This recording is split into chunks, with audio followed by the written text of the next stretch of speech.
Hello everyone, good evening and welcome to Live Irish Myths. I'm Anthony Murphy from Mythical Ireland. This is episode number 25. We've been doing these live stream webcasts since the beginning of the COVID-19 restrictions in Ireland, which, yes, was 25 days ago now. Beginning on Thursday the 12th, well, they were announced on Thursday the 12th of March. We're in semi-lockdown mode here, and that is due to continue until next Sunday, Easter Sunday, but I suspect it will go on past that. The measures here in Ireland have managed quite well to flatten the curve. And so, before we start tonight, there have been several requests lately to see the dogs. Now, we did bring Coda, the dog, in and showed him off. Tonight, I'm going to bring Saskia in. Saskia is our female husky. Now, the husky is not quite as giddy and is a little bit more shy than Coda. So perhaps I will have to actually grab her up onto my lap, but sure, we'll see what happens. And we'll beckon Saskia in. Now, come on, Saskia, come here. Come here. Come here. Hello. Oh, sure, you're great, aren't you? No. Yes, indeed. There is Saskia. Say hello. Oh, she's like, no, I'm not comfortable. Here, look, who's that? No, she's not even looking. Well, that's Saskia. Saskia is 8, although she's a small husky for her age. And she's very shy. She's very timid. She likes a walk every day. So that's our Saskia. The 2 different coloured eyes. That's her. So say hello. Isn't she gorgeous? Huh? She's a good dog. You're a good dog, aren't you? Now, there you go. Oh, see you later. She made a quick exit. Thanks to Finn for bringing her in. Yes, and people see Saskia and they think that she's only a pup. Very recently I met a neighbour of mine and he said, what age? Because he had a male husky. And he said, what age is your husky? I said, she's 8. He goes, 8 months? And I said, no, 8 years. There you go. So my brew tonight is a cup of green tea, lemon green tea. And I should say that I'm a little bit worse for wear today. And that is because the Murphy clan had a rather long and loud session last night. The session more on in Teach Murchú. We had games and singing and dancing and all sorts of fun, and we didn't retire to the bed until the early hours of the morning. To try and beat the COVID blues, and we had great fun. I am now feeling the effects. The eyes are a little bit bloodshot and watery, although the voice is holding up so far, so we'll keep the fingers crossed. Anyway, a few people to say hello to before we start. Tracy O'Connor says, hi Anthony, tuning in on YouTube as a change this evening, and a little word with the YouTube live streaming fairies. Well, I hope that goes well. Fingers crossed. Thanks, Tracy. Paul Gowran says, evening, Anthony. Great topic tonight. I hope you enjoy it. Alex McAllister says, hello. Hi, Alex. And Erica Rivertree. Banachty o Louisville, Kentucky. Did I get that right tonight? Louisville. Tuning in after spending some lovely hours along the banks of the Ohio River. Sounds lovely, Erica. Thank you for joining us. And on Facebook, oh my God, Jack Durkin says, hi, Anthony. Hello, Jack and everyone. Camilla Relland is watching. Hello, Camilla. Welcome along. Laura Adoma Troy is from Blessington again. Hello, Laura. Ihawa. Alex Casterton says, good evening, Anthony. And for the first time in ages and ages and ages, at least 3 weeks, it's raining heavily here. We haven't had heavy rain. We've had just a couple of days where there's been a few spits and spurts of rain.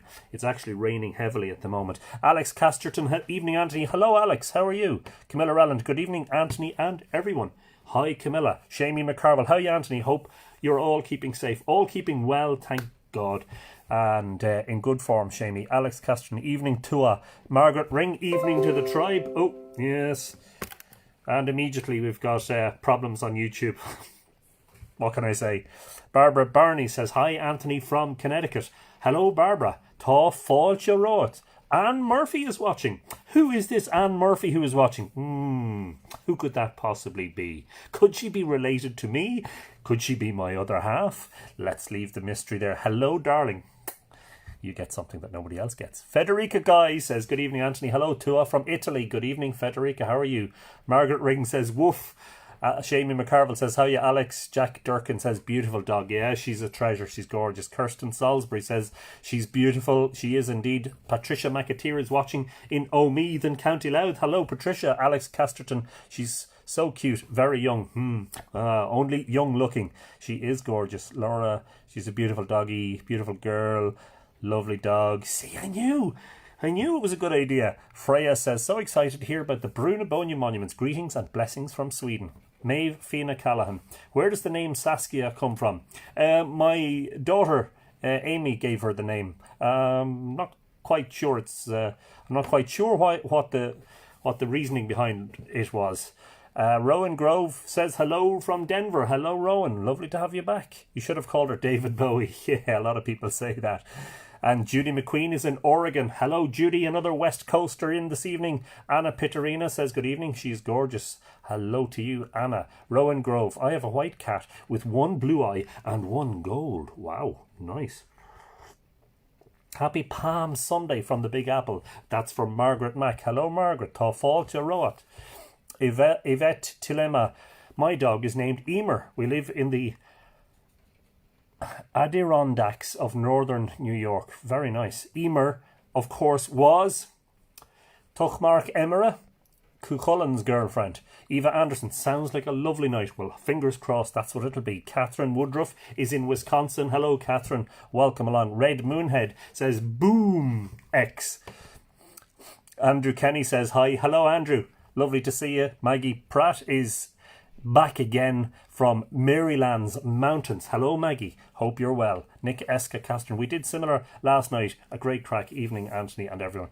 Yeah, great fun. But you feel it afterwards. But sure, look, it does be worth it, doesn't it? Richard Moore is watching. Hello, Richard. Richard. Conas Tatu. And your photo of you creating the High Man in front of Newgrange that I had on Twitter earlier was shared by the Department of Heritage on their Twitter account. Andrew Kenny is saying, hi from County Down. Hello, Andrew. And you're just a shout. If I went up to the first floor of the house and leaned out the window, I could nearly wave at you. Catherine Wall McManus. Hi, Anthony Antua. Hello, Catherine. Elisa Polly is saying hello from Italy. We love to have our Italian friends along. You're all very welcome at Georgia this evening. Jules Cousins is saying hello. Hello, Jules, a long time Mythical Ireland fan. Carol Barrett. Hi, Anthony. Hello again from Galway. I'm really enjoying the stories. Thanks a million. You're very welcome, Carol. Thank you very much. Great to see Angaliev represented. Robert Arbuckle says hello again, Anthony and everyone. Red Moonhead is watching in Manchester. County Manchester. Hello from County Manchester. Barbara McCormick is in Oakland, California. These episodes are so great. Glad you're enjoying them, Barbara. Robert Arbuckle says, I missed the dog. Hey, listen, this will be on video afterwards on Facebook and on YouTube, so you'll be able to see her, don't worry. Camilla Diaz says, hello from Brazil. You're very welcome, Camilla. Thank you for dropping in. Barb Jordan, she's lovely. I have an ex-racing greyhound named Louise. Very nice. Wendy Holmes is another New York City person, and New York, like many other parts of the world, in lockdown at the moment. Hope that you are coping well under the situation and that you are healthy and in good form, Wendy. Graham Connolly is in Kilvanton. Looking forward to this one. Hello, Graham. Rainy evening indeed, yes. Catherine Griffin says hello from Alabama. Hello, Catherine, and you're very welcome. Erin Durrett, hi from the Pacific Northwest, dear friends. Hey, Anthony. Hi, Erin, and lovely to have all the West Coast Brigade in as usual. Cheers, Anthony, says Richard. Yeah, it's a brilliant picture. I don't mean, this isn't self-praise. It's brilliant because of the subjects. It's got the legend that is Richard Moore standing in front of the legendary monument of Newgrange. Kira McHugh says, good evening. Hi, Kira. You're welcome along. Jules Cousins, missed your pup. I have a gold and white border collie, 10 months. Lovely. Laurie Ann says, Laurie from Hudson, New Hampshire, USA. Hello, Laurie. Tá fáilte road. Pull up a stool, grab a dram, and we'll get some stories going. Freya, many greetings to your wife. Thank her for her patience and lending you to us every evening. Freya is in Sweden.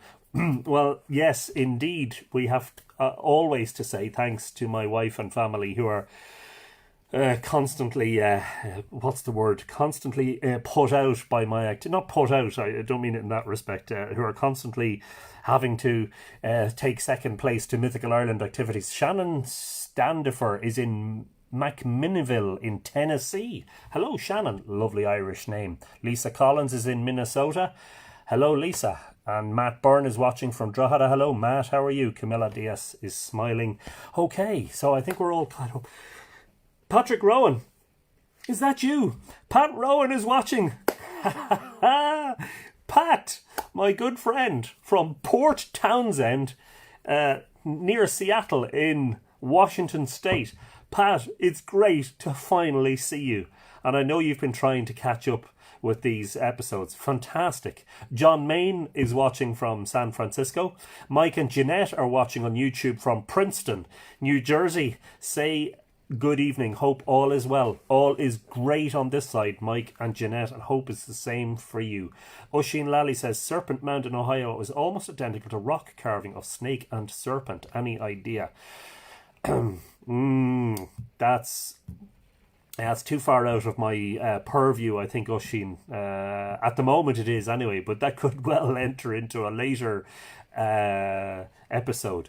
Theresa McGalloway says it's a rainy afternoon in Callahan in Florida. Well, there's something we share in common. Cats sleeping tuned in and getting some honey green tea. Well, I have lemon green tea in my Darth Vader mug. Stood my broom up again. Crones unite, and let's all do that again during this confinement. Yay.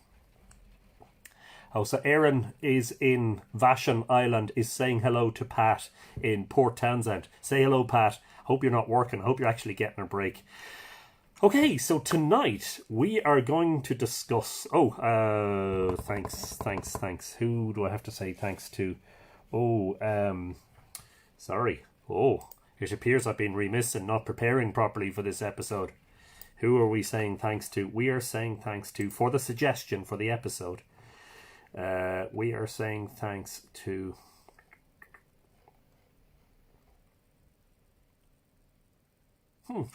Doesn't say. Very disappointing. Whoever suggested that we talk about the myths of Newgrange, or Knowth and Dowth. Patrick Rowan says, lol, I'm here. So Aaron Durrett, who's on Vashon Island, is saying hello on Facebook, Pat, and Pat is on the YouTube feed. So it's good for you two to say hello to each other virtually across the miles, and you're not too far apart. So for tonight's stories, we are turning to the Dinshenchas, or the Dinshenchas, a very ancient collection of myths and stories about sacred places in Ireland. The Dinshenchas is largely in metrical form. There are some prose tales as well in manuscript kept in Rennes in France. I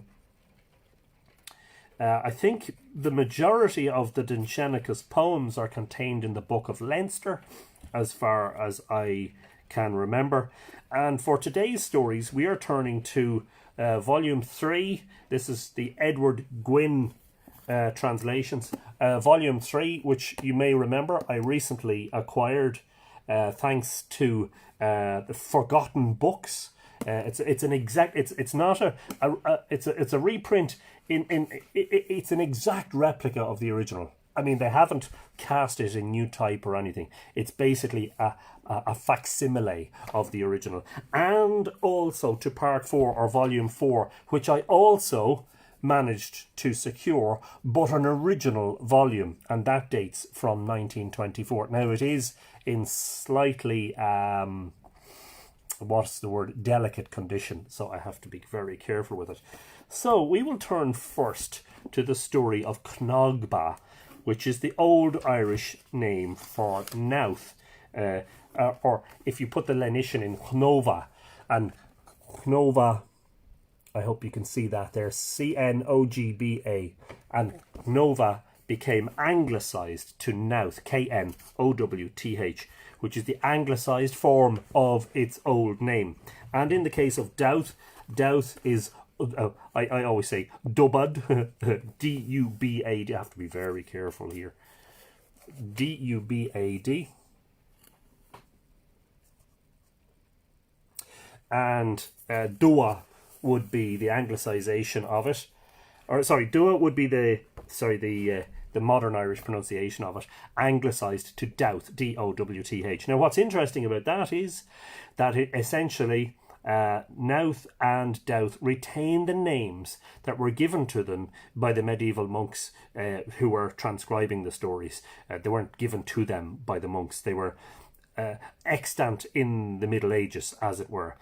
Whereas Newgrange is a relatively new name. It was given to Newgrange. It was given to the monument previously known as Shean Bhrú or Sheed and Broga, also Sheed Mach an Og, in the 12th century or so.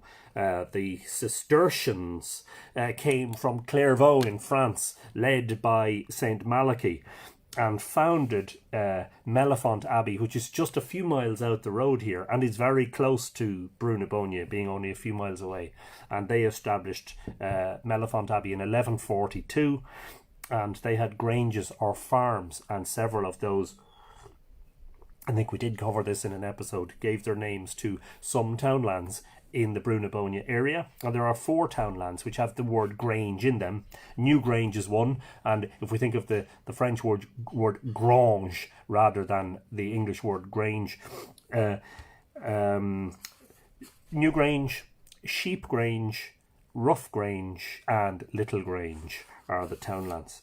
So we'll turn to Nova or Knogba, as I like to call it. I like to give it the real guttural sound.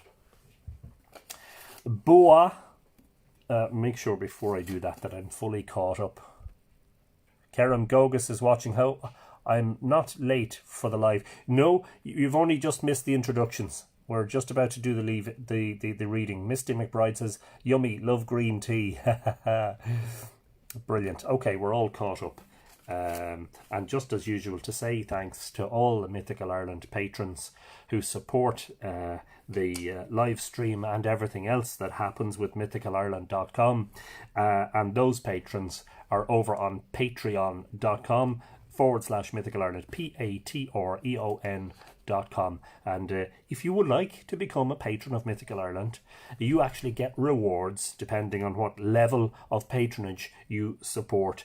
And check it out and see maybe if it's something you might be interested in. Mandy McCurl says hello from the Hebrides. Lovely to have you in for live Irish Myths, Mandy. Pull up a stool and a drink. And sure, look, we'll have a bit of crack anyway, you know. Knogba, Bua, that's B-U-A, daughter of Rory Rua, wife of Lou McCain of the Red Spears. It is there her body was hidden, over her was a great hill built up. And so we'll immediately get into some breakdown and some analysis. Bua is the daughter of Rory Rua, who was, I believe that they're saying Bua was the wife of Lou McCain. And that's interesting because Lou McCain is Lou, son of Cian, who is the same as the personage that we've met in several episodes, called by many different names, Lou Samel Donach, Lou Lawfada, and Lou MacEthne, or like Lou MacEthlin. And so here he's called Lou McCain from his father. We met his father and discussed his fate in one of the early episodes. I think it was episode 2. The coming of the fate of the sons of Turin, in which, oh no, let's not spoil it for those who haven't seen it. You may go back and watch it. So it's basically saying, it is there her body was hidden, over her was a great hill built up. So they're saying effectively, they're agreeing with the archaeologists, it would seem that Knowth was a burial place. The archaeologists refer to it as a passage tomb. And so just for those unfamiliar with the Bóinne monuments, there are 3 large passage mounds among all of the other monuments. The largest and most famous of which Sorry, the most famous of which is Newgrange, but the largest one is in fact Knowth, and it's slightly older. The archaeological evidence would suggest that it's slightly older than Newgrange and would date to approximately 3,300 BC, making it 5,300 years old. A hill had Bua in the midst of Broga. Now, Bua is also known as Bui, B-U-I fada, which is a word that means yellow, and some scholars have connected her with Cailleach Bui. So she might be the same personage as the Cailleach. A hill had Bua in the midst of Broga. Now, Broga or Brega is the plain stretching from the Liffey in Dublin up as far as the Bóinne, or a little bit further into modern day Meath and Louth. Where the noble woman was laid, in that spot yonder, the name of that hill is Knogba or Knova. But though easiest to utter, now remember that this is early 20th century translation, so the English is a little bit archaic. There are more modern translations available, I think in particular on Story Archaeology, which is a fabulous website. There are more modern translations available. In that spot yonder, the name of that hill is Knogba. So within the first two quatrains, we've been told basically the whole reason for the existence of Knogba was this female, this deity, who, well, we're assuming she's a deity, called Bua. But though easiest to utter of its names be perfect Knogba, its more proper style is Cnoc Bui. Now they are two separate words, C-N-O-C-C and B-U-I, down from Bua, daughter of Ruri. So I'll just type those in for you so that you know what we're. I'll type them in as a comment. Cnoc Bui. I'm typing that in on YouTube, and I'm going to type it in now as well on Facebook, just immediately beneath the video. Pardon me, I have an itchy nose, and I'm conscious of the fact that we shouldn't be touching our noses during this outbreak. Okay, here we go. So I'll just put that in as a comment here on Facebook as well. Cnoc Bui.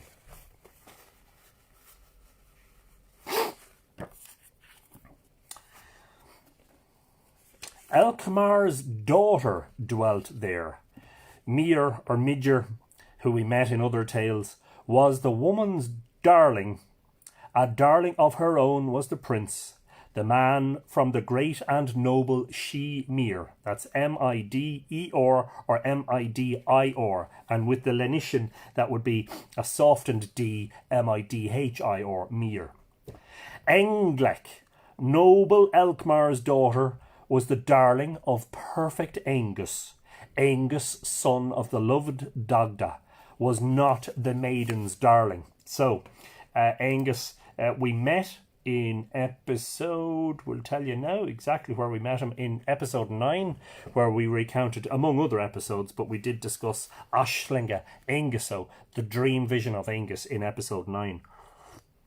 And Angus took Broga from the monument of Newgrange, from, depending on which story you read, from either his father in the Gawal in Shida, he took it from Dagda, or if you're reading Tuchmark Etain, he takes it from Elkmar. And so this is Elkmar's daughter, Englec, dwelt in Knowth. And Mir was the woman's darling, so presumably Englec and Mir were a thing, you know, partners, buddies, lovers, whatever you want to call it. But then the next quatrain says, Englec, noble Elkmar's daughter, was the darling of perfect Angus. Angus, son of the loved Dagda, was not the maiden's darling. So my reading of that is that Angus fancied Englec, but Englec did not fancy Angus. Plus, she was already spoken for with Mir. The illustrious Mac in Oak came southward to Kerra Kermna on the blazing, hurrying Samhain. There's Samhain again. What a critical time for all the action in the myths to take place, to play with his fellow warriors. Mir came, alas the day. He came upon her after they had gone. He carries off with him Englec from her home, thence to the sheed, or the she of the men of Femin. That's she are Femin, or she far Femin. So Mir came after Angus had gone off to play with his mates. Mir came and carried Englec away from Knowth to Shiar Femin. When noble Angus heard of the pursuit of his darling, he went in search of her, I say sooth, to the famous hill where she was born off. So Angus goes after her because she is no longer at Cnogba. This was the food of his band, bright feast, blood-red nuts of the wood. He cast the food from him on the ground. He makes lamentation around the hillock. Now, the blood-red nuts are interesting. Cní cro jarga na caille. Now, we're back to the same nuts again that we were speaking about in relation to the Well of Segish, or Nectan's Well, where the salmon were eating the sacred hazelnuts. We also met that in the story of Cormac and the Silver Branch, where the sacred well from which the 5 streams flowed had the 9 hazel trees growing over it. And what happens, according to the stories, is that the hazelnuts, the individual Knowth, and I have some here, the individual hazelnuts drop down from the hazel trees into the well. And what happens is, it depends on which variant of the myth you read. Sometimes bubbles of imbus, bubbles of inspiration come out of them, which the fish sort of ingest or breathe in, so to speak. In some cases they break the husks off the nuts and eat the nut inside, and this is where they get their knowledge from. So this is very significant, because what it's saying is that Angus comes to Knowth, sees that Englec is gone because Mir has taken her away to Shifar Famine, and he went in search of her. It says, to the famous hill whence she was born off. So, to the famous hill from where she was taken, which is Knowth. This was the food of his band, bright feast, blood-red nuts of the wood. He cast the food from him on the ground. He makes lamentation around the hillock. And we will remind me to come back to the symbolism of the nuts and what they might mean in the context of Knowth. Though it be called the hill of Bua of combats, that's Cnoc Bui, in Irish, I'm looking at the Irish on the opposite page, Cnoc Bui Drend, the hill of Bua or Bui of combats. This is the equal valid counter tale. We have found that hence from that nut wailing Cnogba is named. And so oftentimes with place name myths you find that there are 2 separate myths, 2 separate stories explaining where the name comes from. And so in this case, Cnogua is the origin of the name Knowth, meaning nut wailing, not Cnoc Bua, the hill of Bua or Bui. So there are 2 different explanations for where it gets its name. By us is preserved together the memory of the lay, and whichever of these tales ye shall prefer, from it is named the region of surpassing worth. And one could say that archaeologically, Knowth is indeed of surpassing worth. Now, curiously, and we'll get back to it, don't worry, this is where the story of Knowth ends in the Dinshenchas version of the Knowth story. But there are still lots more quatrains. So what is it about? What happens here is that they also talk about Dowth in the same story.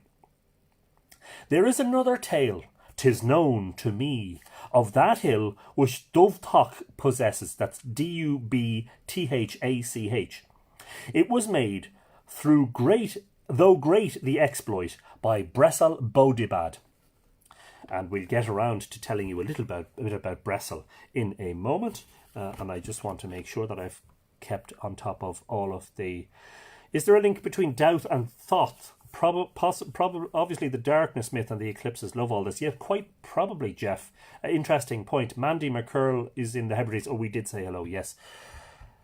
Jeannie Jessup is saying hello from the USA, staying in. Good to have you along, Jeannie. Hope you're enjoying the tales. Daniel Welch says, hey folks, sorry I'm late. Don't worry, better late than never. And you can catch up on the first part on the video, no problem. Rowan Grove, perhaps for some episode we could hear more about Carrow Keel, which also has a sunbox like Newgrange. A very good suggestion. Helen Guinan is listening and loving it. Hello Helen, how are you? Tom Lawler is in Tipperary. Internet is very poor this evening. Might not see to the end. I'll persevere. Fair play. Rowan Grove. I have a hazelnut from the bushes at the foot of the hill on which is Carrow Keel. Brilliant. Okay, let me just take a quick note of that suggestion. We would have to kind of cover Carrow Keel, and that was from, sorry, whose suggestion was that? Rowan Grove. We could dig into some of the myths.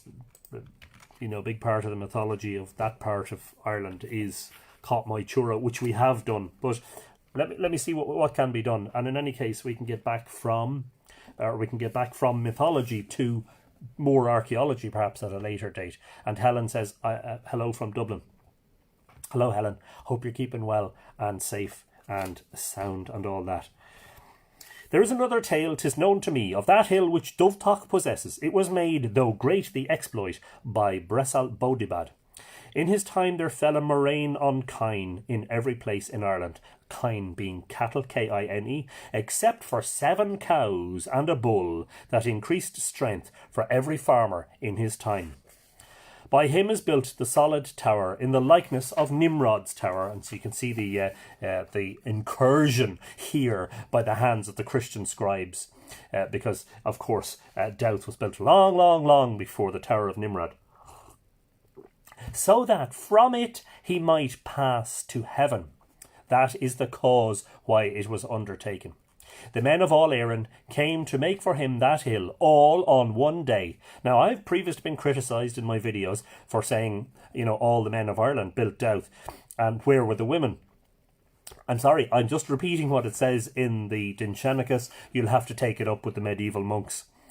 The Wight exacted from them hostages for the work of that day. His own sister said to him, she would not let the sun run his course. There should be no night but bright day till the work reached completion. His sister stretches forth her hands. Strongly she makes her druid spell. The sun was motionless above her head. She checked him on one spot. And essentially, I'm going to open the window because it's actually warm here. Essentially what's happening is she is making the sun stand still. And where have we seen that before, huh? Bresal came, lust seized him, from the hill unto his sister. The host made of it a marvel. He found her at Ferta Cuile. That's Fertacuile. He went in unto her, though it was a crime, though it was violation of his sister. On this wise the hill here is called Ferta Cuile. When it was no longer day for them thereafter, it is likely that it was night. The hill was not brought to the top. The men of Éireann depart homeward. From that day forth the hill remains without addition to its height. It shall not grow greater from this time onward, till the doom of destruction and judgment. It is Fland here, bright his art, who tells this tale, no deceptive speech, a choice story, spread it abroad, men and women. Lips make mention of it among excellences. And that is, in fact, where the Dinshenchas story of Knowth ends, but it is almost equally concerned with Dowth. Let me just check this for a second. 1, 2, 3, 4, 5, 6, 7, 8, 9, 10, 11. There are 11 quatrains about Knowth. 1, 2, 3, 4, 5, 6, 7, 8, 9, 10, and 11 about Dowth. So it treats both of them equally. And so for a slightly shorter, for a slightly shorter version of the Dowth tale, we turn to, volume 4 of the Dinshenchas. Dua or Dubad, whence the name, not hard to say. A king held sway over Éireann, Bresal Bodibad by name. In his time a murrain came upon the kine of Éireann, until there were left in it but 7 cows and a bull. All the men of Éireann were gathered from every quarter to Bressel, to build them a tower after the likeness of the Tower of Nimrod, that they might go by it to heaven.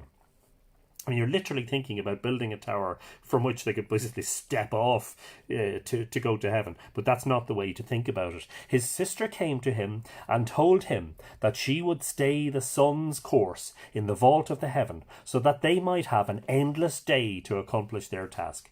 The maiden went apart to work her magic. Bressel followed her and had union with her. So that place is called Ferta Cuille, from the incest that was committed there. Night came upon them, for the maiden's magic was spoilt.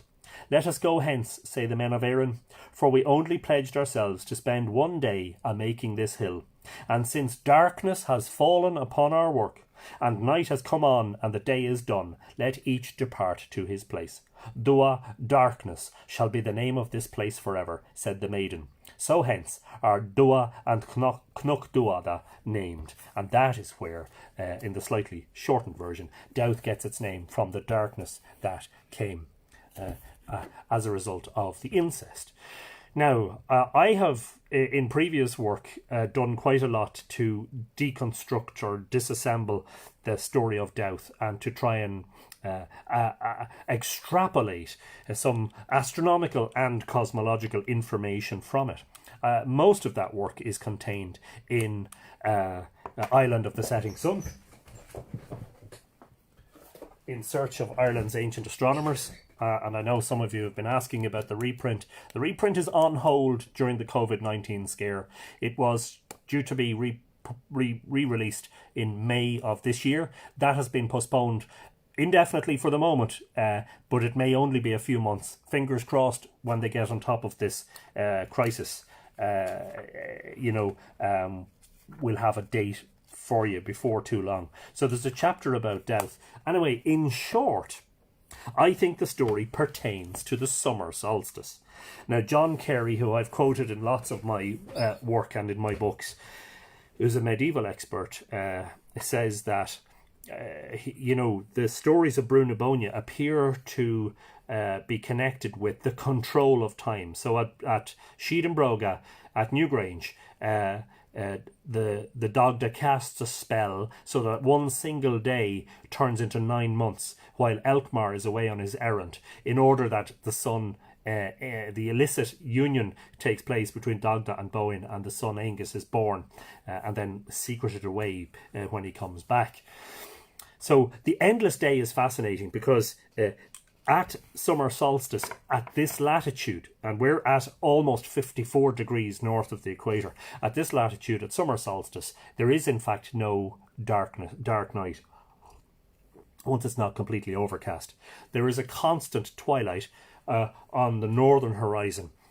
And myself and Richard Moore, in our research in the early 2000s, for Island of the Setting Sun, actually went to Dowth at midsummer and hung around there until midnight and 1 a.m. And there was enough light to easily see what we were doing, or where we were treading, etc., etc. So one could imagine that if you wanted, you could continue to build the cairn in the twilight, as it were. The reason for that, astronomically, is because the sun does not set far enough below the horizon around midsummer for a couple of weeks, or a few weeks either side of June 21st. The sun doesn't set far enough beneath the horizon for astronomical twilight to end, and thus we get this endless twilight. I think that the king represents the sun and his sister represents the moon, and that the coming together of them is a total eclipse of the sun and that sudden darkness that comes upon the place, and that it is the sudden darkness, the eclipse, that breaks the spell. I also think Bressel Bodibad is a name that means Bressel who lacks in cattle, because of the famine or the moraine that comes on the kine. And all that is left is a bull and 7 cows. And I think, or at least I have suggested, that this is a reference to the constellation of Taurus, which in the Neolithic housed the sun on the vernal equinox, a very important time of the year. And furthermore, that the 7 suns represented on the stone of the 7 suns on the eastern side of Dowth, facing towards the eastern aspect, may represent a heliacal rising of the Pleiades in the dawn of the vernal equinox in the Neolithic. So that's the astronomical suggestion as to what the story means. So at Newgrange we have Dagda controlling time and entering the house of Alkmaar to basically mate with Bóinne when the sun is standing still in the sky. And here we have at Dowth a similar idea. The sun is standing still, but this time it's endless day, which means that it has to be summer solstice. I have furthermore asked in my work, perhaps, are we going to see in the future when a more complete excavation of Dowth takes place?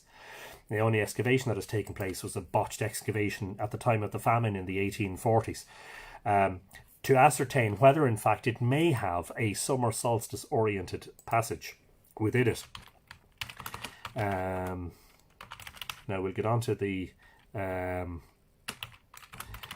Knowth myth in a moment, but before we do that, I want to read a little bit of my own interpretation of some of these stories from my book Mythical Ireland, New Light on the Ancient Past. Before I do that, I'll make sure that YouTube is having some issues again. I apologise about that. Can't do anything about it, unfortunately. Tracy says, I always find a similarity with the story of Dowth with what we are experiencing in humanity today. The use of the good people for the power of those at the top. Hopefully that is changing now. Yeah, fingers crossed. Paul says, was in the chamber of Dowth on my hands and knees, getting in its magical place inside. Whole chamber was spinning. Got to see the sun as well. Yeah, very special to be able to see that, Paul. Okay, and just to check that I'm up to date, Daniel Welch. Whoa, reminds me of the story of Joshua and the longest day in the Bible. Maybe it's the similar thing, that it was on the day where there was a constant twilight. Oh, I'm trying to see the rest of that comment and I can't. Apologies about that, Daniel. Camilla says, I was blessed with a copy from a dear friend.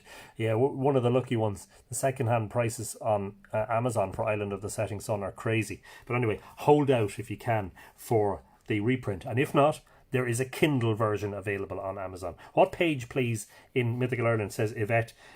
Well, the first section I'm going to read starts on page 74, and this is entitled Dowth and the Story of Hunger. Now this is very interesting. Well, I hope you find it interesting. If not, sure, look, you can just tune out, or grab yourself another dram.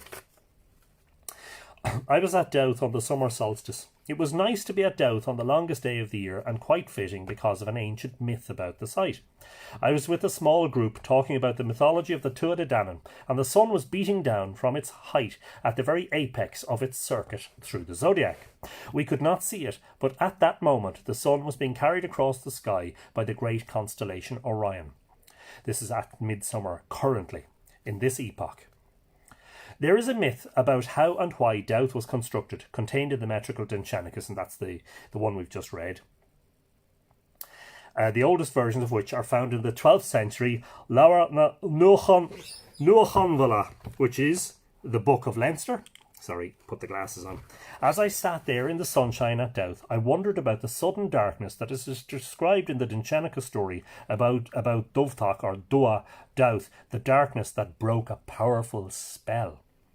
The king at the time, according to the story, was Bresal Bodibad. The second part of his name means lacking in cattle, for reasons that will become obvious. He wished to build a solid hill in the likeness of the Tower of Nimrod, so that from it he might pass to heaven. It is said that the men of Erin came to make for him that hill, and that they came to do it all in one day. The king's sister cast a spell on the sun, so that there should be no night but bright day till the work reached completion.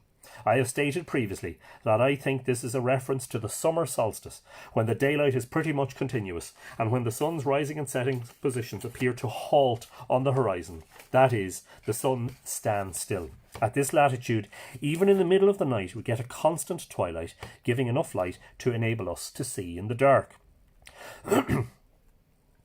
The king's sister is not named in the surviving Dinshenchas verse about Dowth. However, as the work progresses, the king commits incest with her and the spell is broken. Night falls suddenly. The men abandon the construction project. Quote, "Since darkness has fallen upon our work, and night has come on and day is gone, let each depart to his place." Unquote.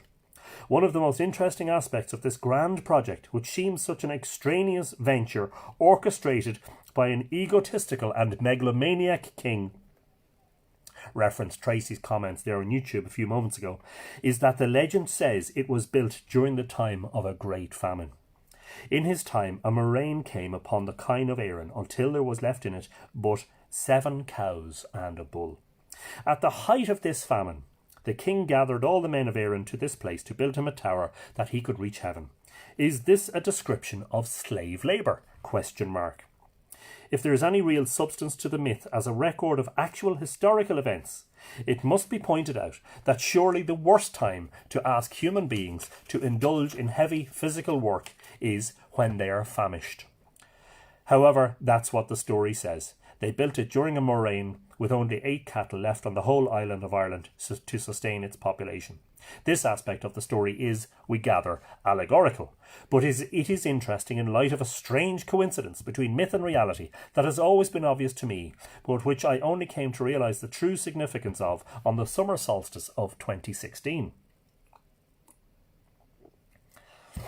And by the way, another suggestion which I was talking about in Dronehenge was the idea that perhaps people were coming to build the monuments but were being paid in food to take part in the construction. That coincidence is this. Dowth was said to have been built during a famine, according to the myth, and it was almost destroyed during one too. Moving from myth into factual recorded history, we skip forward into the 1840s AD. And I have to here hold my hands up and say that for years I've been making a mistake, which is a simple mistake that I kept repeating because I never noticed it. And that is that I talk about, in the years 1847 to 48, R.H. Firth, F-I-R-T-H, at the behest of the Committee of Antiquities of the Royal Irish Academy, carried out a disastrous excavation of the Dowth monument, which caused it considerable damage. The mistake on my part is that his name is actually Frith, or F-R-I-T-H, and I've been calling him Firth. So in my work, if you see Firth, that is a misspelling on my part. His name was Frith. So in 1847 to 1848, R.H. Frith, at the behest of the Committee of Antiquities of the Royal Irish Academy, carried out a disastrous excavation of the Dowth monument, which caused it considerable damage. A commentary in the Drogheda Conservative newspaper in 1856 describes the damage. We find that beautiful tumulus literally torn to pieces. Large amounts of cairn material were removed and tossed over the sides in an ill-fated attempt to find some treasure or central chamber containing perhaps trinkets that might make men rich. These are my words. But as I always say, the true treasures of Newgrange, Knowth and Dowth are not any material goods that may be found within them. Their true treasures are much, much deeper. I wonder too whether a discovery a few years previously at Newgrange had provided some motive for Frith's catastrophic foray at Dowth. In the early 1840s, a labourer digging near the entrance of Newgrange found, quote, 2 ancient gold torques and a golden chain and 2 rings, unquote, called the Coiningham Find. Quote, since it was Lord Coiningham who brought the objects to the notice of the Society of Antiquaries of London, unquote. Indeed, this find did not escape the notice of the Royal Irish Academy. The Newgrange gold objects found their way to the British Museum, something that caused consternation with Royal Irish Academy Vice President William Wilde. And by the way, William Wilde was father of playwright and writer and novelist Oscar Wilde, and poet. William Wilde, who wrote, "Where are these? Are they in the great national collection of the Royal Irish Academy? Have they been recorded in the proceedings of that or any other learned body in the kingdom? No, we regret to say that they have been carried out of this country by an Irish nobleman to exhibit at a learned society on the other side of the Channel, in the transactions of which they will be found figured, together with a letter from their present owner, which, as he is our countryman, we will not quote." An even greater tragedy about the Frith excavation is the fact that this rich men's treasure hunt occurred during the Great Famine, when the failure of the potato crop due to blight caused death and starvation for hundreds of thousands of people. It is interesting to note that, in the middle of the Great Famine, during which 1 million Irish people died and another 1 million emigrated, the esteemed gentlemen of the privileged class had nothing better to occupy their thoughts than an ill-conceived and unsuccessful treasure hunt at Dowth, for which a special subscription had to be raised, while the population was suffering one of the worst calamities in Irish history. Fascinatingly, there is perhaps a hint in the Dinshenchas myth about its future fate at the hands of Frith and his colleagues. Is this an example of the prescience of myth? From that day forth the hill remains without addition to its height. It shall not grow greater from this time onward, till the doom of destruction and judgment. Notwithstanding the obvious Christian intrusion into this verse, with its mention of judgment, the story suggests that no more would be added to Dowth's height. Could this be taken to suggest, perhaps, that something would in fact be taken from its height? Today there is a large crater in the cairn, and its height is much diminished as a result of this reckless excavation of the 19th century, if we could dare to call it an excavation. In essence, the myth's prophetical aspect has been substantiated through real events. The synchronism of events, mythical and real, leads us to consider the Dinshenchas verse as not mere poetry for amusement, but as a mytho-prescient work with far-reaching vision through the long and sometimes tortuous history of this island. It is not alone in that regard, and I am especially drawn to Laura Gawala, the Book of Invasions, and how that presaged a series of real invasions, as if forecasting a dire series of raids before they ever happened. But that's for another day. Indeed it is. So that is Dowth, and now we will turn to the Dinshenchas stories of Knowth and a little bit of interpretation of that. Now, before I do that, just to make sure that I'm... Rowan Grove says it wasn't only the potato crop. Yes, of course, that was a rather simplistic summary of the famine, which is a much vaster and much more complex scenario with lots of factors at play. What was happening to all the grain crops, for instance. Let's not go there right now, because I'll only get upset. The Greenstad on Sorry, Ancient Public Works in Time of Famine, British Museum, Give the World Back Her Treasures, Royal Irish Society, Drop Your Royal. Yeah, can't disagree. David Gilroy is watching from Boy. Good evening, David, how are you? Graham Connolly, very true, symbolic stuff. Camilla, I hope they never excavate it, and I'm an archaeologist. There's such a feeling there, as if it just wants to be left in peace. Somebody else was asking why it hasn't been excavated. Yeah, look... Knowth has been completely excavated, stripped all the way down to the ground and put back together again. Newgrange has been, a portion of it has been thoroughly excavated. Dowth, let's leave it alone. There will be no more thorough excavations of those large monuments, because it is essentially a destructive process. There may be a much smaller scale, perhaps a trench here or a pit there, to have a look, and there may be other techniques that will be developed as time goes on, so we can find out more about it. And I'm with Camilla on that, that I wouldn't like to see it being excavated. It's such a destructive process, and Dowth has that lovely sort of dormant feel about it. It just wants to be left in peace. And in fact, somebody suggested to me there one day, somebody who I was taking on a tour of the place, kind of suggested that she got the sense that, that's why the botched excavation had taken place.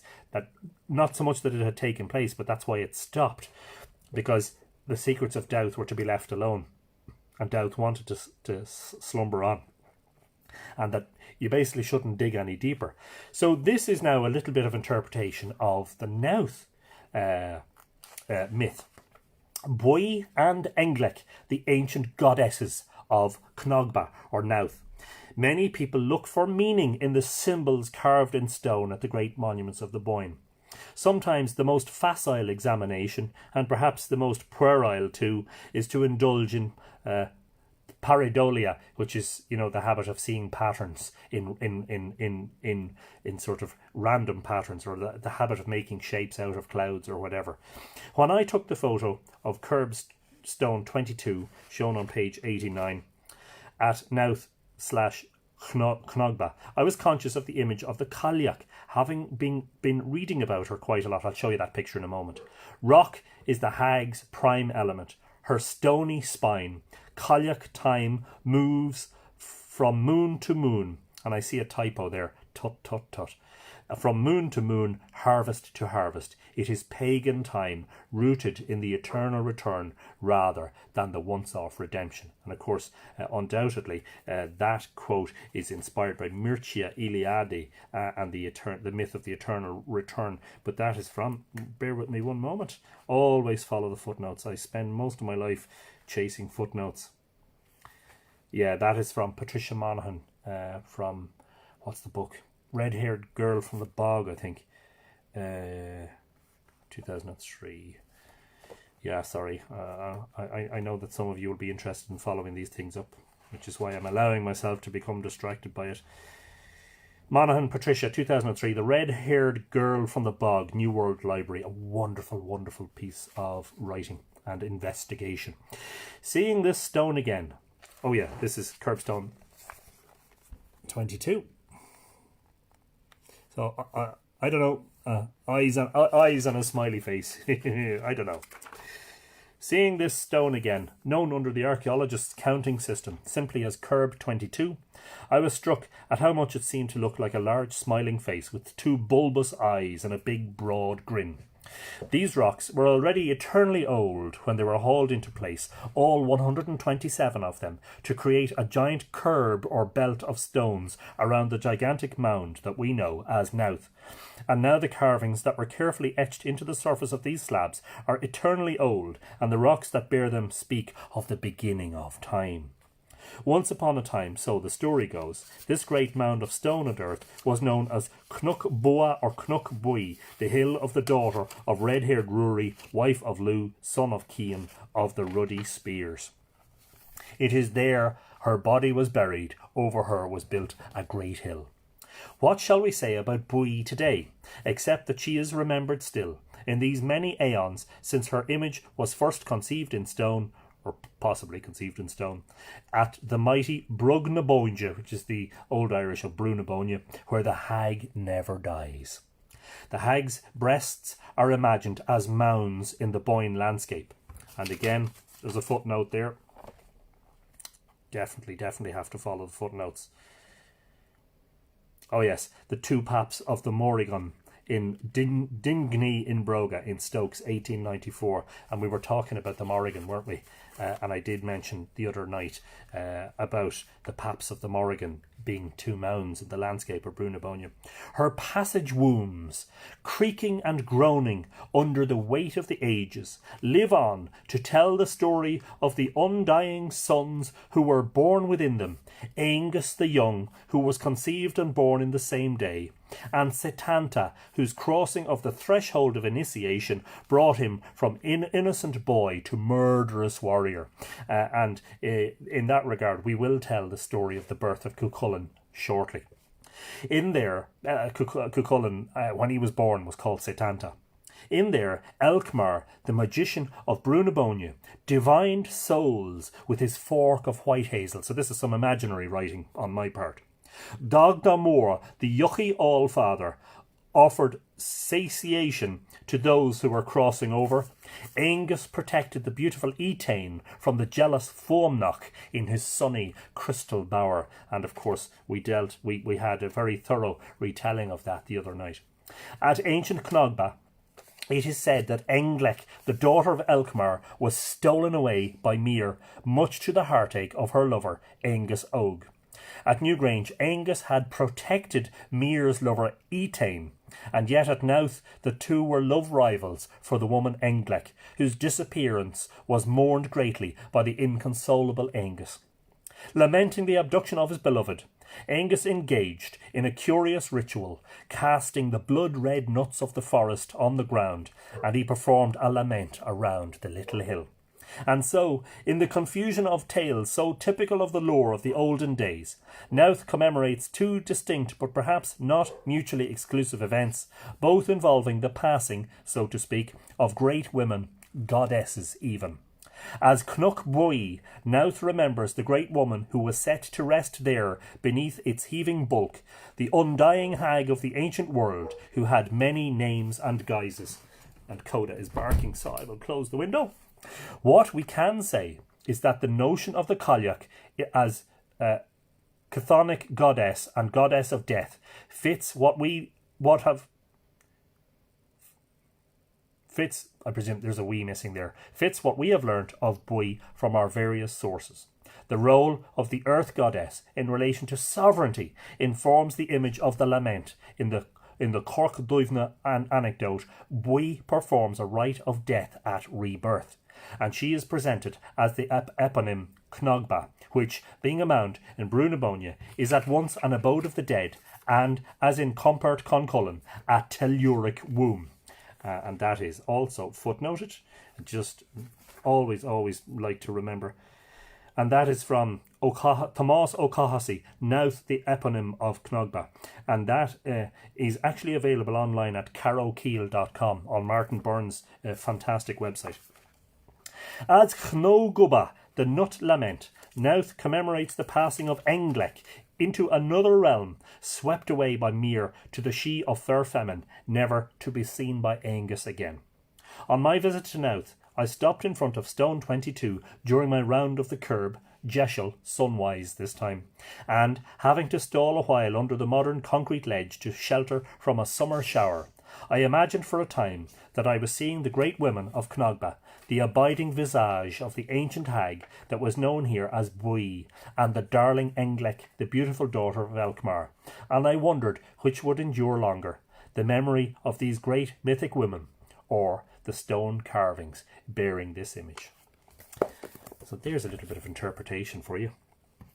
To take it a little step, on from just retelling the story, is to actually try and see is there anything in it that we can make sense of. And in that regards, I want to read another little bit for you, which I think is very important in relation to the Cnogubba. And this is on the Mythical Ireland blog. You can catch this on mythicalireland.com. I'm just trying to move it into a position where it is, I'm going to be able to read it while kind of looking in your direction rather than somewhere else. Excuse me. This is a beautiful and yet heartbreaking insight into a possible meaning of the nut lamentation, which is one of the stories from the Dinshenchas about how the great passage tomb of Knowth got its name. And this was contributed by a researcher called Helen McKay, who was a member of the Irish Stones group. Now, Irish Stones today is a Facebook page, but back 15-20 years ago, it was a pioneering group of researchers who met on a Yahoo group online and exchanged emails and ideas about the monuments and the myths, etc., and the astronomy. And great ideas were born there. That group doesn't exist anymore because Yahoo Groups is gone. They took down all the old messages and everything, so it's completely gone, unfortunately. But it was a very valuable space in the early internet for the likes of myself and Richard Moore and Martin Byrne and Hank Harrison and Gillies McBain and a host of people and Helen McKay to meet and discuss great ideas. But this is Helen's suggestion, and I think it's a rather wonderful interpretation. In the time the brew was built, the sun rose in Taurus at the spring equinox. While we're not sure how the Celts viewed the star stories, this important part of the sky is consistently a bull, and the word for the bull's crescent horns to this day is Ben, B-E-N-N, as in Finnbenach, the white-horned bull. And I'm thinking of Lech Ben, the stone on which the Mata was killed at Newgrange. The whole brew complex sits on what is called a ben chor, a curve in the river in the crescent shape, hence all the monasteries that end up as Ban Cori, etc. The bull is ever a symbol of male fertility,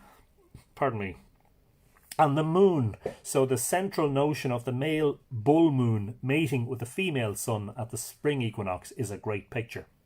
But it gets better, because when you have a big central myth like this, lots of other things and ideas are going to get attached to the story. Now, these are Helen's words. One thing that gets attached is the 3 cranes that pop up all through Irish mythology and continental carvings of Isis. We mentioned Manannán's crane bag containing all the treasures of the Tuatha Dé Danann the other day. I'm sure most people here will have seen this picture too. The great Donotaurus, the brown bull of Ulster, or the Dun Coilga, and his local bull sitting in the paddock with stunning white egrets perched on his back.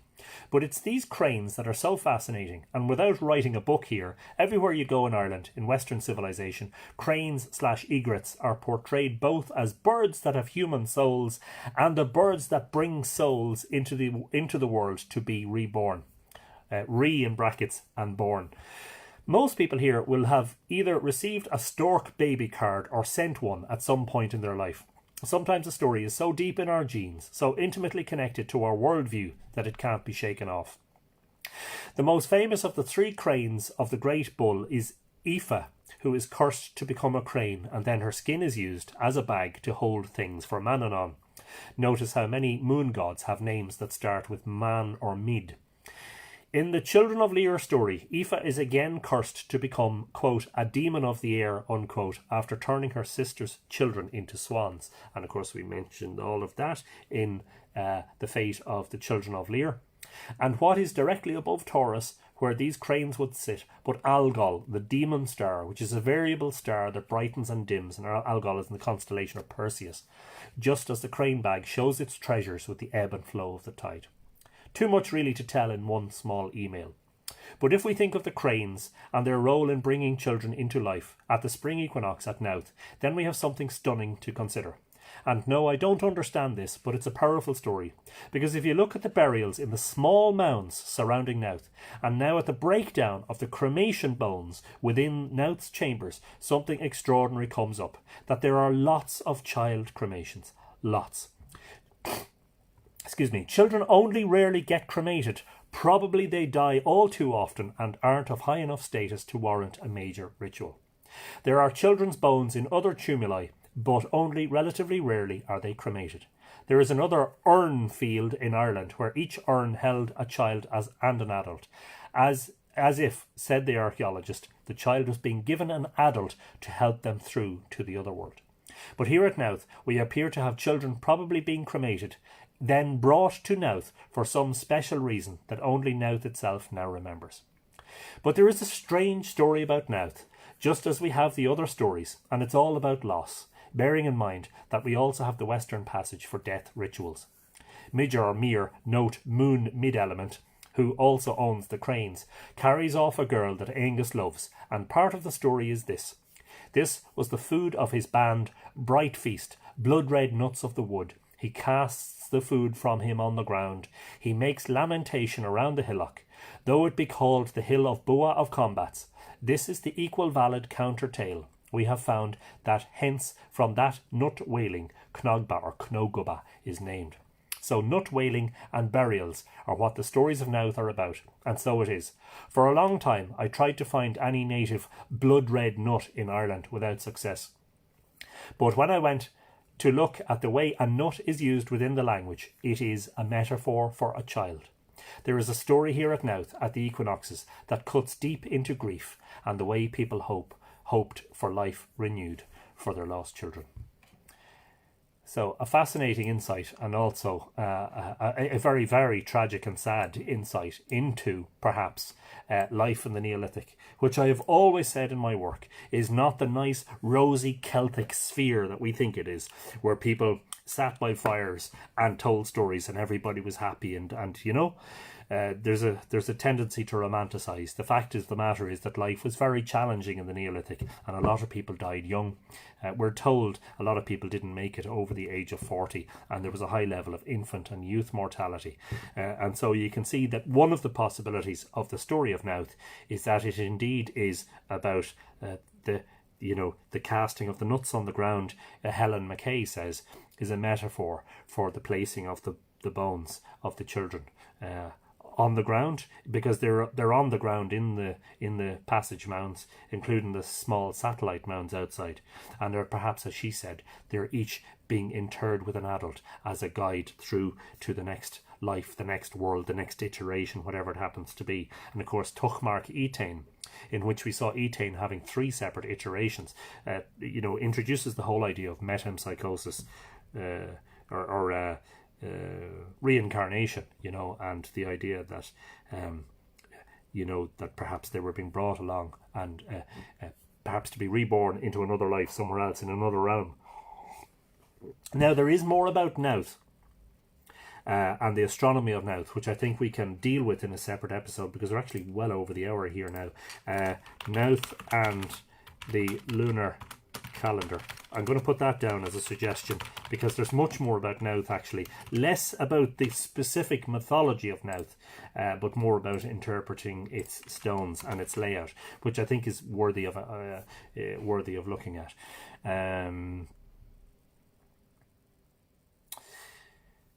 Just trying to think, is there anything else about Dowth that I am forgetting? Well, there is also actually astronomically, actually we'll put Dowth in that as well, because we have to deal with the astronomy of both sites later on. But that is the Dinshenchas, and it's amazing, I do think it's very interesting how, I sat looking at these poems, these ancient poems, for a long time, and it's amazing how just on a day suddenly something clicks into place and you say, oh wow. And I remember actually one of the critical factors in completing or bringing Island of the Setting Sun to a publisher in early 2006 was the fact that I had in my mind, I had solved, or at least gone away to interpreting the astronomical function of Dowth based on the Dinshenchas myth. And when I wrote this down, I found that I had written so much that it would make a very good substantial comprehensive chapter in a book. And I think it was that moment that I realized, we could really bring a book together about all this stuff. And so perhaps in another episode I'll deal with the astronomical aspects. Now, I know we talked about Taurus and we talked about summer solstice at Dowth, but there's actually more, and there's significantly more pertaining to Knowth in relation to the astronomy.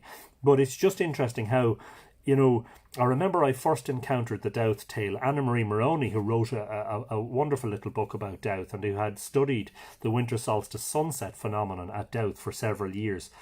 I used to meet her there regularly in the winter time, and Anna Marie would say, the story of Dowth is contained in the Dinshenchas, and that's what introduced me to it. And so I became familiar with the story. And then, as I say, just one day in around, I don't know, maybe 2004, sometime around then, one day it just clicked into place with me that, hang on, I know what this is about. I think I know what this is about, Anyway, let's just catch up on any comments that we might have. We appear to have lost the chat on YouTube. What a surprise. YouTube is acting up as usual. I have no idea. An error occurred. Please try later. So I apologise to the YouTube viewers who appear to have completely lost the stream. I will upload the Facebook version of the video to YouTube so that we don't miss anything. And on Facebook I'll just scroll back and to see if I've missed anything.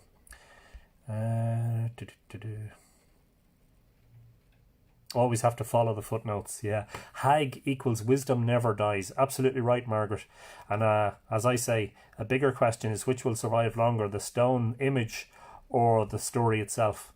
If you want to preserve something, it seems, tell the story. Second best way to preserve it is to carve it into a huge rock and bury it, Beautiful goddesses. Daniel Welch, looking forward to the Táin. Yes, we will get to that, Daniel, absolutely. The magic of the hazel goes underground or within. Yeah, and there's an allegorical aspect there, Margaret, as well, of course. But lived and was buried at Knowth. Bear Bua.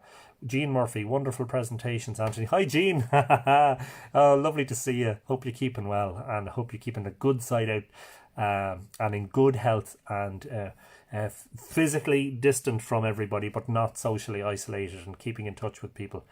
Must address the crane in mythology. Yeah, I'm just wondering about that, Margaret. I'm not sure I could do a whole episode about the crane, but we did the other night have a fantastic suggestion about animals or creatures in Irish myth from Desiree Riley. So I'm just going to...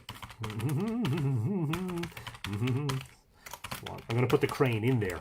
We could certainly do that, although there may be too much for one episode there. In fact, animals in Irish myth may make 2 or 3 episodes. Poor Aoife, says Daniel Welsh.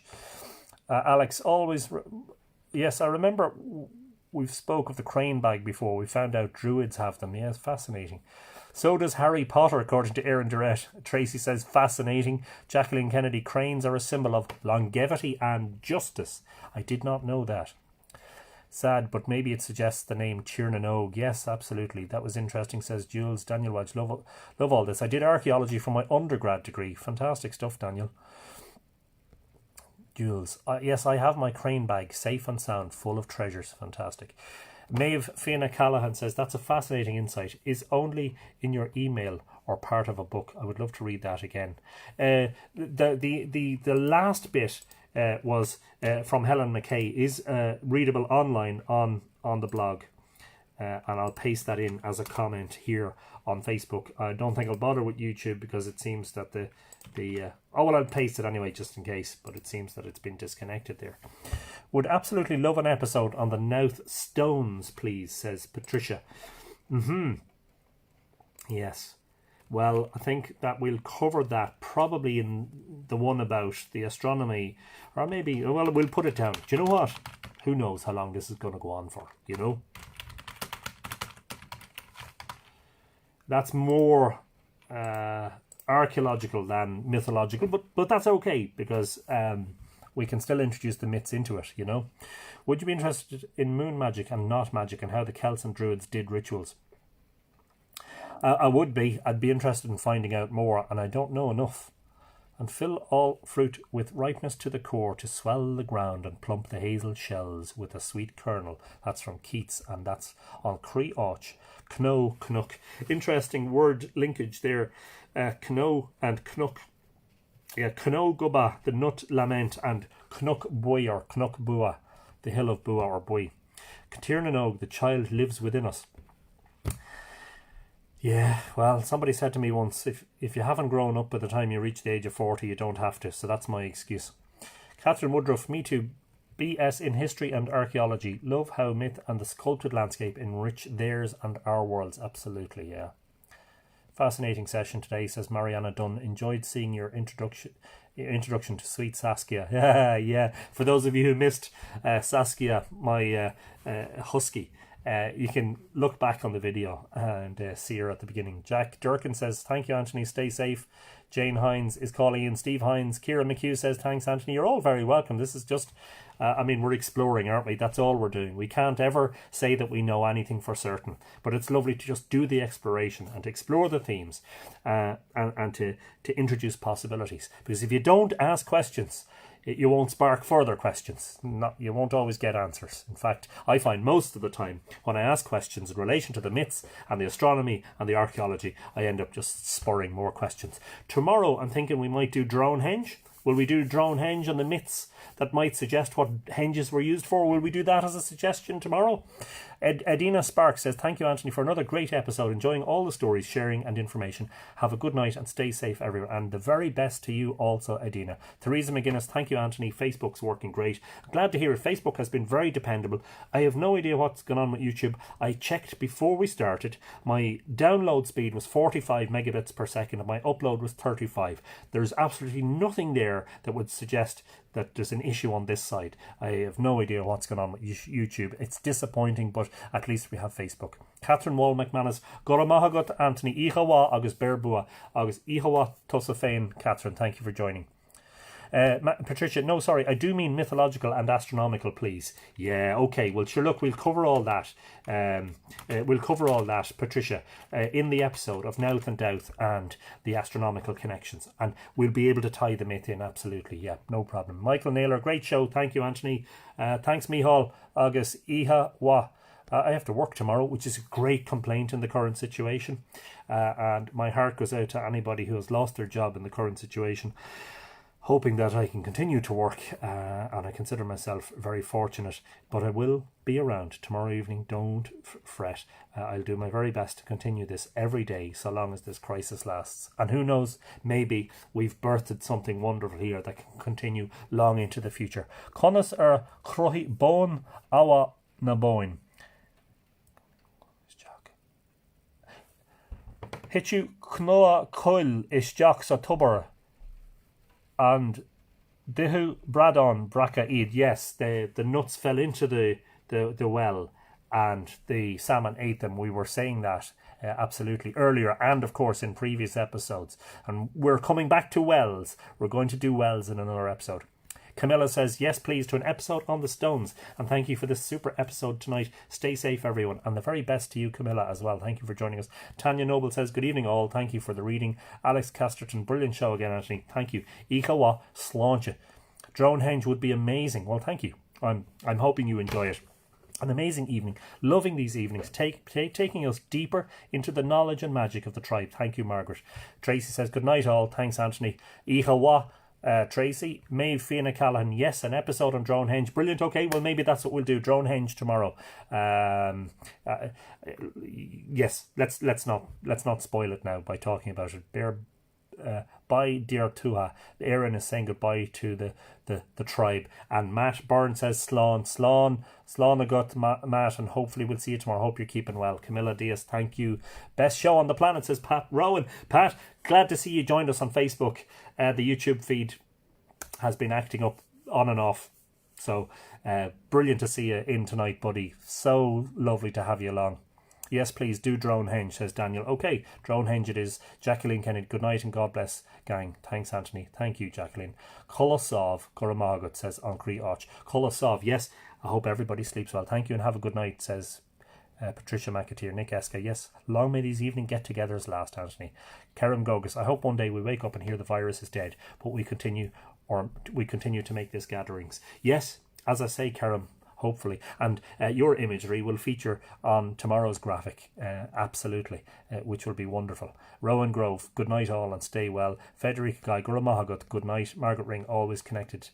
Night all, says Daniel. Thank you, Anthony, says Pat Rowan. Liam Smith, sorry I missed it today. I'll catch up on YouTube later. I will download the Facebook version immediately and re-upload it to YouTube straight away. So it should be available in about 15 or 20 minutes. Thank you, Liam. Jules Cousins is kissing, giving us all good night kisses. Karen Gogus, yay, Drone Henge. Margaret Ring, blessings. And Pat, blessings to all. Good night, one and all.